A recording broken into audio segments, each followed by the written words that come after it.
আমি কালকে একজনকে বলছি, এক মানুষের বুঝাইতে গিয়ে একটা কথা বলছি যে ভাই, এক মানুষের রক্ত দরকার, মনে করেন একই মুহূর্তে ঈমানও দরকার।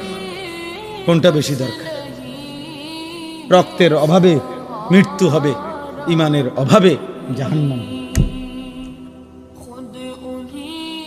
রক্ত না পেলে কি হবে? মৃত্যু হবে। কিন্তু ঈমান না পেলে জাহান্নাম। কোনটা বেশি দরকার? ঈমান বেশি দরকার। ঈমান বেশি দরকার যুবক, আখিরাত বেশি দরকার। আল্লাহ তাআলা বলেন আযাব আসবে বন্ধু, বলে দেন নিশ্চিত কেউ ঠেকাইতে পারবে না। সেই দিন চূড়ান্ত, যে দিনের দৈর্ঘ্য হাসরের দিনের একদিন 50,000 বছর। খামখেয়ালি মনে হয় 50,000 বছর। আহা, 50,000 বছর! এ কথা কল্পনা করলে তো মাথা ঘুরার কথা। এ কি একদিন দুই দিন? এই 50,000 বছরের লম্বা শুধু আখিরাত, জাহান্নাম তো এর পরে বেটা। জেলখানার মধ্যে দুই ধরনের আসামি থাকে। এক ধরনের আসামিকে বলে হাজতি, আরেক ধরনের আসামিকে বলে কয়েদি। অর্থাৎ মামলা যখন হিয়ারিং চলে, শুনানি চলে, তখন যারে জেলে থাকে তারে বলে হাজতি। আর মামলার রায় হয়ে গেলে এরপরে যেই জেলখানায় থাকে ওরে কি বলে? কয়েদি বলে। আরে কয়েদি বলে। তো জাহান্নামের আযাব তো পরে, শুধু হাসরের ময়দানের আযাব যখন শুরু হবে তো সেইটারই সর্বনিম্ন মেয়াদ 50,000 বছর। হাজতি অবস্থায় আযাবের মেয়াদ কতক্ষণ? এরপরে তো রায় হবে, এরপরে না বিচার হবে, ফায়সালা হবে, এরপরে না জাহান্নাম। সেটা তো অনন্তকাল। সেটা কি অনন্তকাল? আল্লাহ আমাকে মাফ করে দেন। ফাসবির সাবরান জামিলা। আল্লাহ বলেন অতএব বন্ধু, যে যা বিদ্রুপ করুক, ঠাট্টা করুক, আপনি সবর করেন, আপনি ধৈর্য ধারণ করেন, আপনি বলতে থাকেন, শুনতে থাকেন, আপনি গোলামি করতে থাকেন, আমি আল্লাহর দিকে ডাকতে থাকেন, আমার ইবাদত করতে থাকেন, আমার বান্দাদেরকে বলতে থাকেন ইন্নাহুম ইয়ারাউনাহু বাঈদা ওয়া নারাহু করিবা। আল্লাহ বলে প্রত্যেকটা নাফরমান, বেঈমান, পাপী আখিরাতকে অনেক দূরে মনে করে, অথচ আমি আল্লাহ একদম কাছেই দেখি। নাফরমান মনে করে আখিরাত অনেক দূরে। আল্লাহ বলেন আমি তো দেখি আখিরাত একদম কাছে। ইকতারাবাতিস সাআতু ওয়ানশাক্কাল কামার ইকতারাবা লিন-নাসি হিসাবুহুম।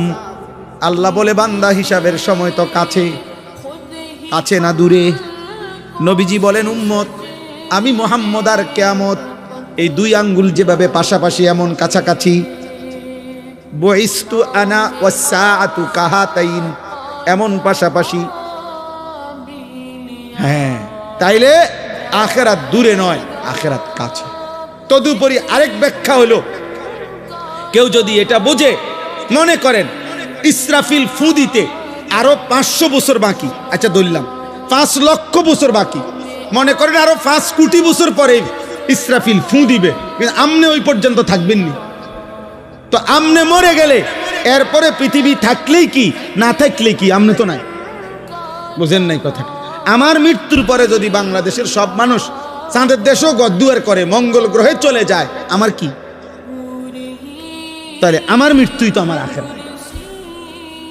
আমার মৃত্যু হইল তো আমার আখিরাত শুরু হয়ে গেল। কারণ আমি তো আর ইউটার্ন করব না, আমি তো আর রিটার্ন পৃথিবীতে আসতে পারব। ইন্নাহুম ইয়ারাউনাহু বাঈদা ওয়া নারাহু করিবা। ওরা মনে করে আখিরাত দূরে, আমি দেখি কাছে। ইয়াউমা তাকুনুস সামাউ কাল মুহল। আল্লাহ বলে বন্ধু, ইসরাফিল যেদিন ফু দিবে, এই পৃথিবী যেদিন ধ্বংস হবে, কিয়ামত যখন শুরু হবে, আল্লাহ বলেন তামা কিংবা সীসা যেমন জ্বলন্ত আগুনের মধ্যে গলাইলে গলে গলে পড়তে থাকে, আল্লাহ বলেন 7 আসমান ইসরাফিল ফু দিলে গলিত তামার মতো গলে গলে পড়তে থাকবে। ওয়াতাকুনুল জিবালু কালইহন। রব্বুল আলামিন বলেন তুলা যেইভাবে লেপ তোষকের তুলা যেমনে বানাইবার আগে ধুনায়, লেপ তোষক বানাইবার আগে তুলা ধুনায়, বুঝেননি? মেশিনে কিংবা বাইরে এগুলার কি করে ধুনাইতে হয়। এই ধুনাইন্না তুলা যেরকম বাতাসে উড়াই দিলে সব উঠতে থাকে, আল্লাহ বলে পাহাড়গুলো এরকম ধুনানো তুলার মতো উঠতে থাকে। ওয়ালা ইয়াসআলু হামিমুন হামিমা ইউবাসসারুনাহুম। আল্লাহ বলে 40 বছর, 30 বছর, 50 বছর, 10 বছর, 20 বছর দুনিয়ার জীবনে একজন আরেকজনের সাথে যেই ঘনিষ্ঠ বন্ধুত্ব ছিল, এমন কলিজার টুকরা বন্ধু, ক্লোজ ফ্রেন্ড, ঘনিষ্ঠ বন্ধু একজন আরেকজনকে হাসরের ময়দানে দেখেও কেউ কাউকে কিছুই জিজ্ঞেস করবে না। ওয়ালা ইয়াসআলু হামিমুন হামিমা। কলিজার টুকরা বন্ধু, 24 ঘন্টা, 40 বছরের বন্ধুত্ব। আল্লাহ বলেন ইউবাসসারুনাহুম, একজন আরেকজনকে দেখেও কেউ কাউকে কিছুই জিজ্ঞেস করবে না। এজন্য দোস্ত, বন্ধু নামের যারা তোমারে আল্লাহ চিনায় না, ওরা ধোঁকা, ওরা তোমারে ধোঁকা। যার সাথে তুমি 10 বছর নারী ছবি দেখছো, মদ জুয়া খেলছো, মদ খাইছো, যার সাথে গোটা 5টা বছর যৌবনের রং তামাশার ফুর্তি করছো, হাসরের দিন সে তোমাকে ভালো মন্দ কিছুই জিজ্ঞেস করবে। এবার শেষ অংশ, আল্লাহ বলেন হাসরের ময়দানে প্রত্যেকটা কাফের বেঈমান পাপী জাহান্নামের দিকে যখন দেখবে, ফেরেশতারা জাহান্নামকে টেনে আনবে, কোরআনে আছে। আর জাহান্নামী নাফরমান দেখে একটা চিৎকার দিয়া হাসরের মাঠে আল্লাহকে বলবে, আয় মাওলা, আজকে আমার সমস্ত সন্তান তাদের সকলকে জাহান্নামে দেন, আমারে বাঁচায় দেন। আমার স্ত্রীকে জাহান্নামে দেন, আমারে বাঁচায় দেন। আমার ভাই বোনদেরকে জাহান্নামে দেন, আমারে বাঁচায় দেন। আমার গোষ্ঠী বংশের সমস্ত লোককে জাহান্নামে দেন, আমারে বাঁচায় দেন। এই পৃথিবীর সমস্ত মানুষ যারা হাসরের ময়দানে দাঁড়িয়ে আছে, আল্লাহ সকলকেই জাহান্নামে দিয়ে হলেও আমারে বাঁচায়। এই যে খোদার কসম, এটা কোরআন শরীফের আয়াত। ইয়াওয়াদ্দুল মুজরিমু লাউ ইয়াফতাদি, প্রত্যেকটা নাফরমান পাপী বিনিময়ে জাহান্নাম থেকে বাঁচার বিনিময়ে দিতে চাইবে বিবানিহি, তার সন্তানদেরকে, ওয়া সাহিবাতিহি, স্ত্রীকে, ওয়া আখিহি, ভাই বোনদেরকে, ওয়া ফাসিলাতিহি আল্লাতী তুউবি, যাদের সাথে সে বড় হইছে, সেই পুরা মহল্লা গ্রামবাসী তাদেরকে, ওমান ফিল আরদি জামিআ, গোটা পৃথিবীর জমিনের সকলকে, সবকে জাহান্নামে দিয়ে হলেও সুম্মা ইউনজি, নিজেকে রক্ষা করতে বাঁচাইতে চাইবে। তাফসীরের মধ্যে আছে মূসা নবীর মতো নবী বলবে, আল্লাহ আমি কাউকে চাই না, নিজেকে বাঁচাইতে চাই। তো নাফরমান কি মনে করবে? সব নবী যেখানে বলবে ইয়া রব্বি নাফসি নাফসি, তো পাপী সেদিন কি বলবে? আল্লাহ বলবেন, নাফরমান যখন এভাবে বলবে, আল্লাহ বলবেন কাল্লা, না না না না, হবে না।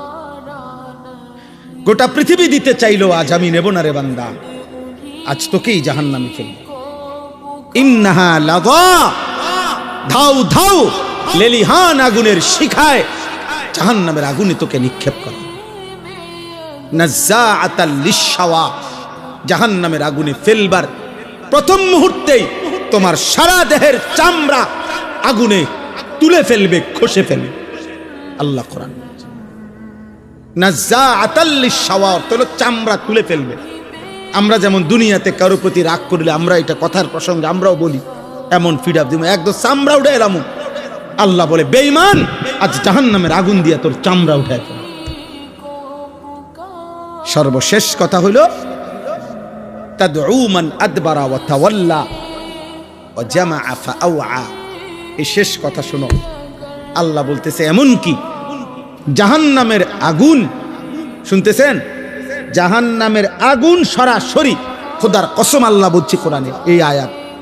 আগুন ডাইরেক্ট তাদউ ওয়াহেদে মুয়ান্নাসে গায়েব। জাহান্নামের আগুন সরাসরি যারা আল্লাহ পাকের একটা একটা হুকুম থেকে মুখ ফিরাইয়া নিছে, দুনিয়ার সম্পদ জমা করে আগলাইয়া রাখছে, আল্লাহর হুকুম পালন করে নাই, খোদার কসম